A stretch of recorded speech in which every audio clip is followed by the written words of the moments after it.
In Arkham, where ancient gables point like wizards' fingers to the sky, strange tales are told.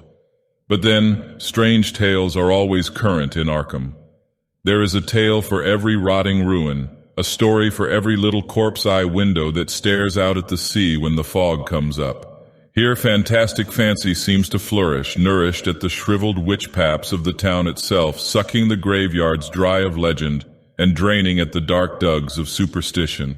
For Arkham was a queer place once, abode of witch and warlock, familiar and fiend. In olden days the king's men cleared the town of wizardry. Again in 1818 the new government stepped in to destroy some particularly atrocious burrows in and about some of the more ancient houses, and incidentally to dig up a graveyard better left untouched. Then, in 1869, came the great immigrant panic in Old Town Street, when the moldering mansion of Cyrus Hook was burned to the ground by fear-crazed foreigners.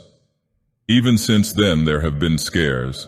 The affair of the witch house and the peculiar episodes attendant upon the fate of certain missing children at All Hallows Time have caused their share of talk. But that isn't why the G-men stepped in. The federal government is usually uninterested in supernatural stories. That is, they were up to the time I told the authorities about the death of Joe Righetti. That's how they happened to come. I brought them. Because, you see, I was with Joe Righetti just before he died and shortly after. I didn't see him die, and I'm thankful for that. I don't think I could have stood watching if what I suspect is true. It's because of what I suspect that I went to the government for help. They've sent men down here now to investigate, and I hope they find enough to convince them that what I told them is actual fact. If they don't find the tunnels, or I was mistaken about the trap door, at least I can show them Joe Righetti's body. That ought to convince anybody, I guess. I can't blame them for being skeptical, though. I was skeptical myself once, and so were Joe Righetti and his mob, I suppose. But since then I have learned that it is wiser not to scoff at what one does not understand. There are more things on earth than those who walk about upon its surface. There are others that creep and crawl below. I had never heard of Joe Righetti until I was kidnapped. That isn't so hard to understand. Righetti was a gangster and a stranger in the town. I am descended from Sir Ambrose Abbott, one of the original settlers. At the time of which I speak, I was living alone in the family place on Bascom Street. The life of a painter demands solitude. My immediate family was dead, and although socially prominent through accident of birth, I had but few friends. Consequently, it is hard to understand why Righetti chose me to kidnap first. But then, he was a stranger. Later I learned that he had been in town only a week, staying ostensibly at a hotel with 3 other men, none of whom was subsequently apprehended. But Joe Righetti was a totally unknown factor in my mind until that night when I left Tarleton's party at his home on Sewell Street. It was one of the few invitations I had accepted in the past year. Tarleton had urged me, and as he was an old friend, I obliged. It had been a pleasant evening. Brent, the psychiatrist, was there, and Colonel Warren, as well as my old companions of college days, Harold Gower and the Reverend Williams.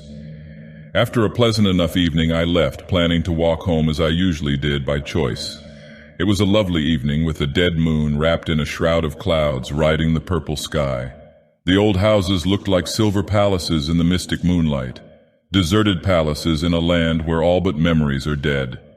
For the streets of Arkham are bare at midnight, and over all hangs the age-old enchantment of days gone by.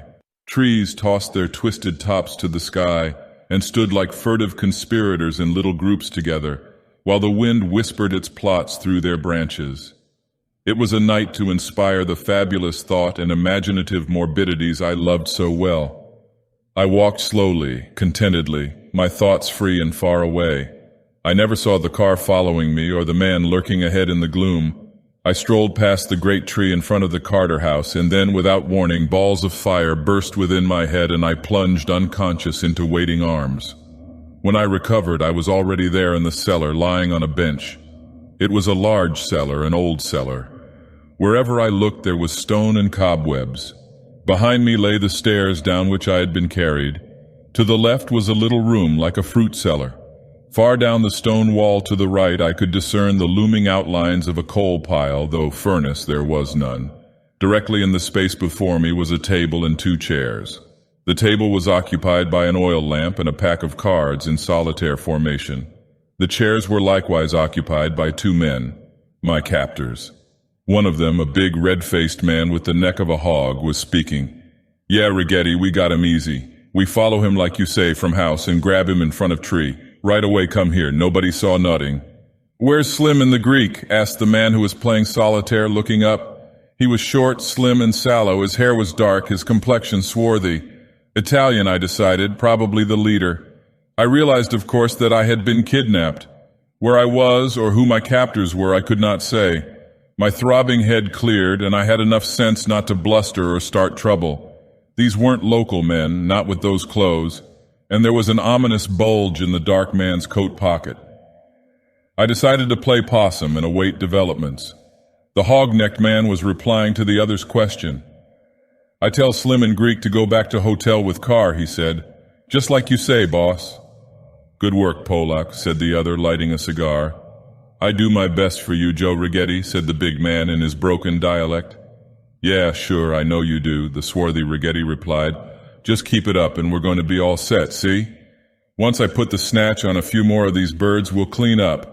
The local coppers are all stiffs, and as soon as I get a line on some more of these old families, we'll be taking in the dough regular."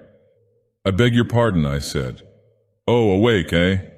The thin Italian didn't move from the table. "Glad to hear it. Sorry the boys had to get rough, mister. Just sit tight and everything's going to be swell." "I'm glad to hear that," I replied sarcastically. "You see, I'm not accustomed to being kidnapped." "Well, let me handle it," said Joe Righetti. "I'll show you the ropes." "Thanks," I retorted. "You already have." And I pointed to the ones that bound my hands and feet. "Sense of humor, eh? Okay, hope your friends come across with the dough after they get this letter I wrote, or maybe the rest isn't going to be so funny." "What next?" I said, desperately hoping that something would turn up to give me an opening of some sort. "You'll see soon enough," advised the man. "First, I'm going to sit with you down here for the rest of the night." The Pole's face paled. "No, boss," he begged. "You no stay down here." "Why not?" rasped Righetti harshly.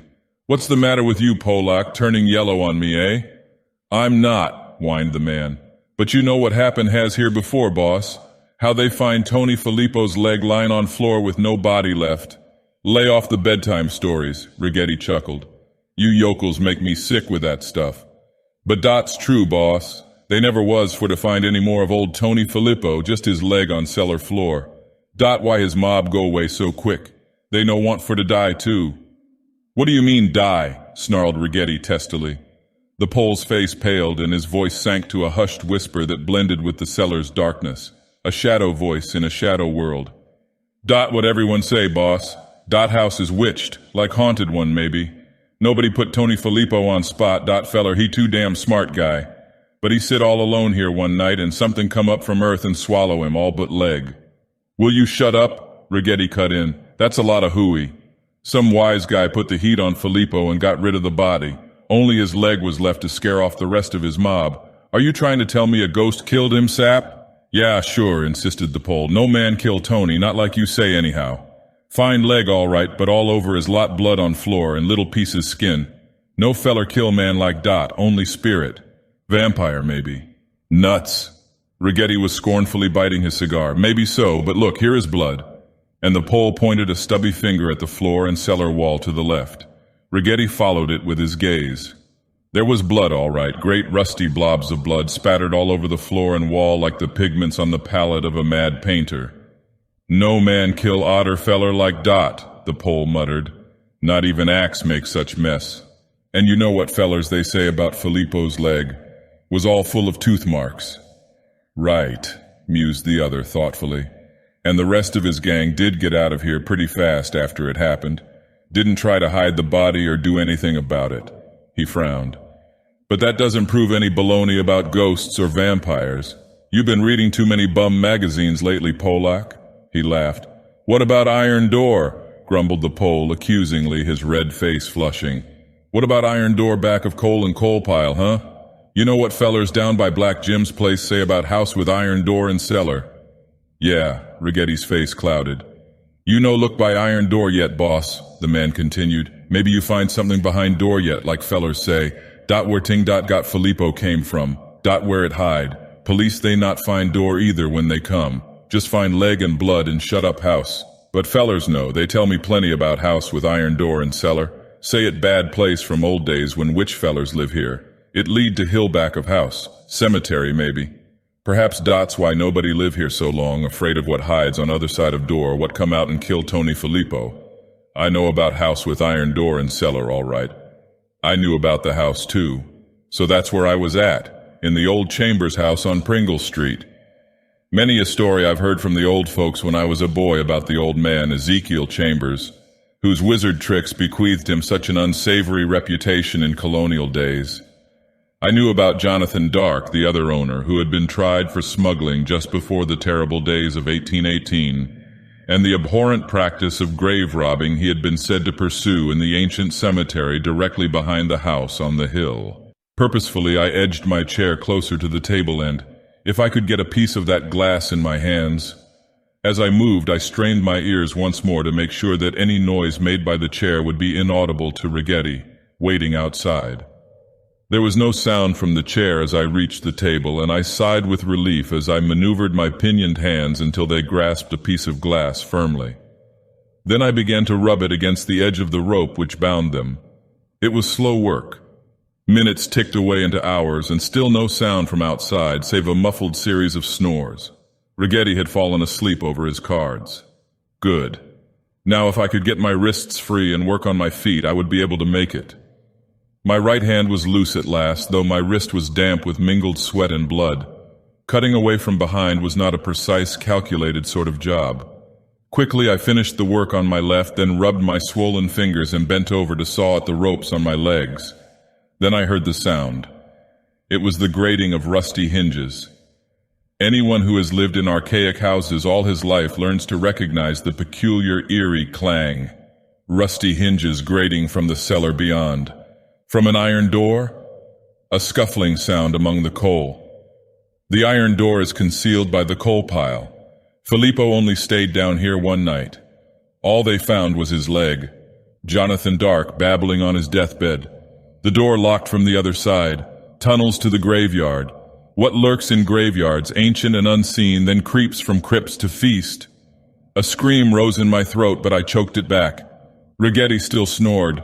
Whatever was going on in the outer room, I must not wake him and lose my only chance of escape. Instead, I had best hasten and free my legs. I worked feverishly, but my ears were alert for developments. They came. The noise in the coal pile abruptly ceased, and I went limp with relief. Perhaps rats were at work. A moment later, I would have given anything to have heard the coal rattling again, if only to drown out the new noise. There was something creeping across the cellar floor, something crawling as if on hands and knees, something with long nails or claws that rasped and scraped. There was something croaking and chuckling as it moved through the cellar dark, something that wheezed with bestial, sickening laughter like the death rattle in the throat of a plague-stricken corpse. Oh, how slyly it crept! How slowly, cautiously, and sinisterly, could hear it slinking in the shadows, and my fingers raced at their work even while my brain grew numb. Traffic between tombs and a wizard's house, traffic with things the old wives say can never die. Righetti snored on. What bides below in caverns that can be invoked by the proper spell or the sight of prey? Creep. And then Righetti awoke. I heard him scream once. He didn't even have time to get up or draw his gun. There was a demoniac scurrying across the floor as if made by a giant rat. Then the faint sound of shredding flesh, and overall a sudden ghoulish baying that conjured up worlds of nightmare horror in my shattered brain. Above the howling came a series of low, almost animal moans and agonized phrases in Italian, cries for mercy, prayers, curses. Claws make no sound as they sink into flesh, and yellow fangs are silent till they grate on bone. My left leg was free, then my right.